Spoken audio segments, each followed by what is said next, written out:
Je suis Thomas Noyer, je suis expert de site pour Le Palais à Belle-Île et je représente les élus et les techniciens. Le site de Belle-Île est particulier parce qu'il représente une sorte d'échantillon un peu de toutes les questions qu'on rencontre aujourd'hui à l'échelle planétaire, au regard du changement climatique, des inégalités sociales, de la question de la biodiversité, des questions économiques, du coût de la vie. À Le Palais, on est dans une situation où on rencontre des problèmes d'occupation un peu différenciée du territoire, dans les moments où l'île vit normalement hors saison et à d'autres moments où elle fait face au flux de touristes qui viennent avec une population qui passe de 5 000 à 40 000 habitants et qui a des effets à la fois sur l'accessibilité pour le logement à l'échelle de l'île pour les insulaires qui aujourd'hui rencontrent des difficultés à pouvoir continuer d'habiter sur l'île. Les enfants de ceux qui habitent sur l'île sont parfois obligés de partir ailleurs parce qu'ils ne trouvent pas de logement à des prix accessibles. D'un autre côté, l'île est exposée à des phénomènes de submersion marine qui viennent de plus en plus souvent provoquer des inondations dans le port. Des questions qui sont liées aussi à la ressource en eau disponible sur l'île qui est aujourd'hui est dépendante uniquement de la pluviométrie. Et puis des questions sur les mobilités, cette congestion à certains moments de l'île qui fait qu'elle devient difficilement habitable du fait de la surpopulation. Donc c'est un concentré un peu de tout ce qui se passe partout dans le monde, qui est particulièrement visible ici et qui en fait un territoire un peu expérimental. C'est un peu une boîte de pétri dans laquelle on pourrait un peu faire l'expérience de cultiver un peu tous ces problèmes, ces paradoxes, cette complexité et de voir comment on peut agir dessus. La ville, elle est dans une démarche qui est à la fois ambitieuse, mais dans une forme aussi d'échelle à la fois de gouvernance, d'ingénierie qui est compliquée par rapport à tous ces enjeux. À court terme, il y a des questions qui sont celle de la submersion marine, qui est un enjeu que la ville veut étudier pour essayer de trouver un certain nombre de solutions à la fois à court terme mais sur le long terme. Il y a un certain nombre de sites qui étaient identifiés dans le dossier Europan qui en 2024 ou en 2025 pourraient faire l'objet d'études. Notamment sur l'accueil des visiteurs de l'île, sur la halte à la sortie du bateau sur le port pour l'abri voyageur qui permettrait de commencer à repenser l'accès par le port. Et puis la place de la République, la halle de marché qui était fléchée dans le dossier de site qui pourrait faire l'objet en 2025 aussi de missions confiées avec une remise en concurrence des équipes lauréates.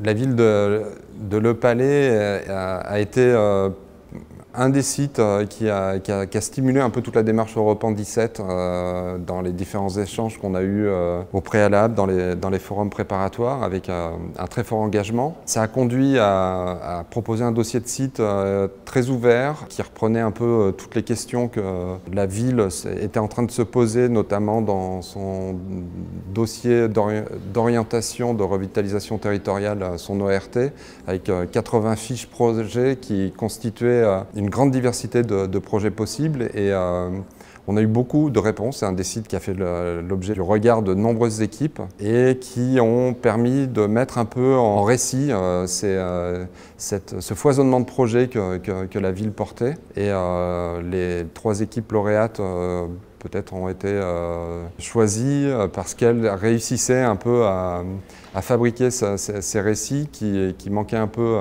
dans ce foisonnement de projets. La ville reste très motivée et et a besoin de ces regards et maintenant d'approfondir le travail en hiérarchisant encore les questions, peut-être en ouvrant encore un peu le jeu. Voilà, mais les choses sont juste à un nouveau commencement aujourd'hui. Bonjour, je suis Gemma Milà, architecte urbaniste de l'atelier Berger Milà. Je représente l'équipe de Les Traversées Coloerat de le site de Les Palais à Belle-Île-en-Mer. Nous sommes une équipe internationale franco-barcelonaise. Donc Atelier Berger Milà, architecte urbaniste, et Julie Maillard, paysagiste. Nous nous sommes connus à l'Intercessions Forum de l'édition antérieure d'Europan à Clermont-Ferrand. C'est lors de ces rencontres et de ces workshops où nous avons pu expérimenter ensemble des recherches et des enjeux sur le territoire clermontois et donc mettre en commun les différentes visions que nous avons sur le territoire, sur l'architecture et l'urbanisme et de comprendre qu'on est dans une même ligne mais en même temps qu'on est très complémentaires. Donc c'est lors de cette workshop que nous avons décidé de former équipe ensemble et donc ça a bien marché parce que nous avons remporté avec le collectif Maya aussi. Je suis Marine Diaz, je suis architecte urbaniste et je représente le collectif Maya. On est coloréat avec le projet Défendons le Palentin. On est une équipe de 3 personnes avec 2 architectes urbanistes, Yann Oulard et moi-même, et avec une docteure en hydrologie qui est Fanny Picoula. À la suite d'Europan, on a décidé de monter un collectif. Et l'idée de ce collectif, c'est de ne pas avoir que des architectes et des urbanistes, mais aussi d'autres disciplines. Aujourd'hui, c'est l'hydrologie, mais plus tard, pour un autre projet, ça pourrait être quelque chose d'autre. Nous avons choisi le site de Les Palais à Belle-Île-en-Mer. Tout d'abord parce que le site est un laboratoire.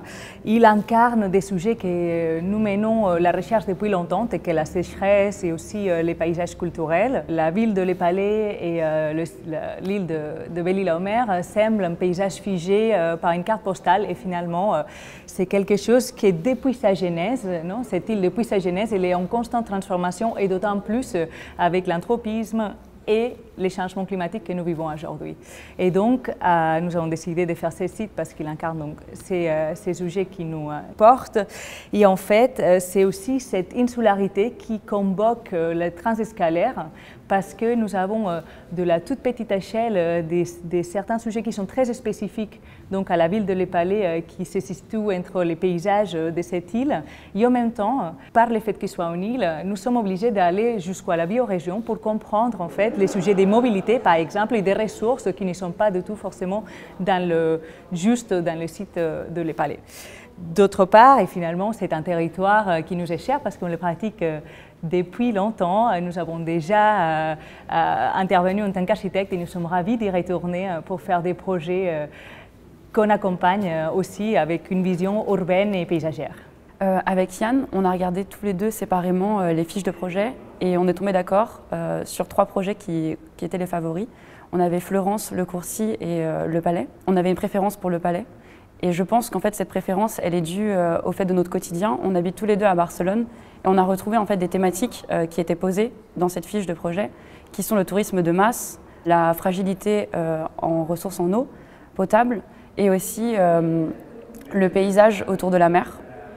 Et c'était aussi cette complexité d'enjeux qui était entremêlée qui a fait qu'on a été vers ce site. Europan pour nous, c'est avant tout un écosystème qui permet de mettre en relation et en synergie des experts du territoire, des experts de toute cette recherche sur l'architecture et l'urbanisme contemporaine.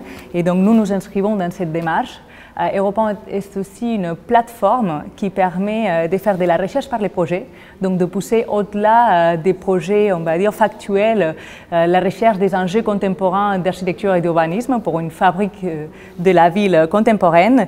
Et finalement, Europan, il permet d'accéder donc aux jeunes agences d'architecture à une commande publique, mais non seulement une commande publique typique, sinon qu'il permet aussi de l'innover, de la co-concevoir avec les acteurs du territoire, et c'est celle-là qui nous porte aussi. Le concours Europan, c'est un concours qui bouscule et qui se fait se poser des questions qui sont en dehors, on va dire, du cadre professionnel de l'urbanisme. C'est aussi un concours où on peut aller jusqu'au bout de ses convictions et de ses réflexions. Et ces réflexions, elles peuvent être écoutées à la fois par les collectivités, mais aussi à l'échelle nationale, et de pouvoir faire évoluer les consciences. Et toutes les réponses d'Europan, que ce soit en France ou en Europe, ça permet de faire évoluer la pratique urbaine, architecturale et aussi paysagiste à l'échelle de l'Europe. Et concernant les apports, Pour nous, ça a été un apport à la fois individuel, où on a pu exprimer une certaine sensibilité, mais aussi un apport pour l'équipe, puisqu'on est en train de monter un collectif, et c'est grâce à Europan qu'on en est arrivé là. On a aussi hâte de voir la suite de notre proposition, parce qu'on espère qu'elle va faire émerger une conscience collective sur la réponse qu'on peut donner en France par rapport à la submersion sur le littoral français. Et ça peut peut-être devenir un projet processus pour d'autres communes.